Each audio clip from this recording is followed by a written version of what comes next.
ಹೊಸ ವರ್ಷವನ್ನ ಸೆಲೆಬ್ರೇಟ್ ಮಾಡೋದಕ್ಕೆ ಇನ್ನೇನು ಕೆಲವೇ ಕ್ಷಣಗಳು ಬಾಕಿ ಇರುವಂತದ್ದು. ಬೆಂಗಳೂರಿನ ಎಂಜಿ ರಸ್ತೆ, ಬ್ರಿಗೇಡ್ ರಸ್ತೆ ಹಾಗೆ ಚರ್ಚ್ ಸ್ಟ್ರೀಟ್ ನಲ್ಲಿ ಪೊಲೀಸರು ಬಿಗಿ ಭದ್ರತೆಯನ್ನು ವಹಿಸಿದ್ದಾರೆ. ಜೊತೆಗೆ ಸಾಕಷ್ಟು ಸಂಖ್ಯೆಯಲ್ಲಿ ಜನ ಸೇರುವಂತಹ ಸಾಧ್ಯತೆ ಇದ್ದು ಯಾರಿಗೂ ಕೂಡ ಯಾವುದೇ ರೀತಿಯಲ್ಲಿ ಸಮಸ್ಯೆ ಆಗಬಾರದು ಅನ್ನೋ ಕಾರಣಕ್ಕೆ ಎಲ್ಲಾ ರೀತಿಯ ವ್ಯವಸ್ಥೆಗಳನ್ನ ಮಾಡಿಕೊಂಡಿರುವಂತದ್ದು.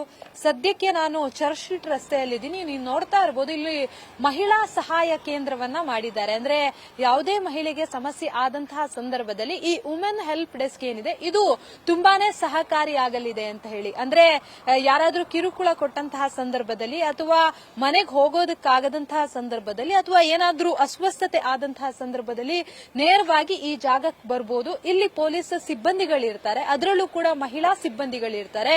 ಅವರು ತಮಗೆ ಬೇಕಾದಂತಹ ಎಲ್ಲಾ ವ್ಯವಸ್ಥೆಗಳನ್ನ ಮಾಡ್ಕೊಳ್ತಾರೆ. ಅಂದ್ರೆ ಅವರನ್ನ ಮನೆಗೆ ಹೋಗ್ಬೇಕು ಅಂದ್ರೆ ಮನೆಗೆ ಕೂಡ ರೀಚ್ ಮಾಡಿಸುವಂತಹ ಕೆಲಸವನ್ನ ಕೂಡ ಮಾಡ್ತಾರೆ. ಇನ್ನು ಈ ವುಮೆನ್ ಹೆಲ್ಪ್ ಡೆಸ್ಕ್ ಯಾವ ರೀತಿಯಾಗಿದೆ ಒಳಗಡೆ ಅಂತ ಹೇಳಿ ನೀವು ನೋಡ್ತಾ ಇರಬಹುದು.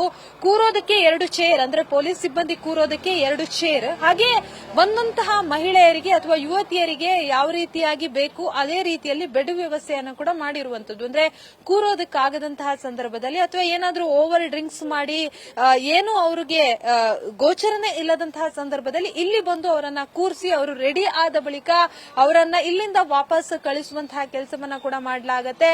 ಅವ್ರಿಗೇನಾದ್ರೂ ಹೆಲ್ತ್ ಪ್ರಾಬ್ಲಮ್ ಆದ್ರೆ ಇಲ್ಲೇ ಅವರಿಗೆ ಒಂದು ಚೆಕಪ್ ಅನ್ನ ಮಾಡುವಂತಹ ಕೆಲಸವನ್ನ ಕೂಡ ಮಾಡಲಾಗುತ್ತೆ. ಓವರಾಲ್ ಆಗಿ ಹೇಳಬೇಕು ಅಂತಂದ್ರೆ ಮಹಿಳಾ ಸೇವಾ ಕೇಂದ್ರ ಏನಿದೆ ಇದು ಮಹಿಳೆಯರಿಗೋಸ್ಕರನೇ ಮಾಡಿರುವಂತದ್ದು. ಕಳೆದ ಬಾರಿ ಸುಮಾರು 4 ಲಕ್ಷ ಜನ ಈ ಒಂದು ಏರಿಯಾದಲ್ಲಿ ಸೇರಿದ್ರು. ಆದ್ರೆ ಈ ಬಾರಿ 6 ಲಕ್ಷ ಜನ ಸೇರುವಂತಹ ಸಾಧ್ಯತೆ ಕೂಡ ಇರುವಂತದ್ದು. ಕ್ಯಾಮರಾ ಪರ್ಸನ್ ರೋಷನ್ ಜೊತೆ ಅಂಕಿತಾ ರೈ, ನ್ಯೂಸ್ ಫಸ್ಟ್, ಬೆಂಗಳೂರು.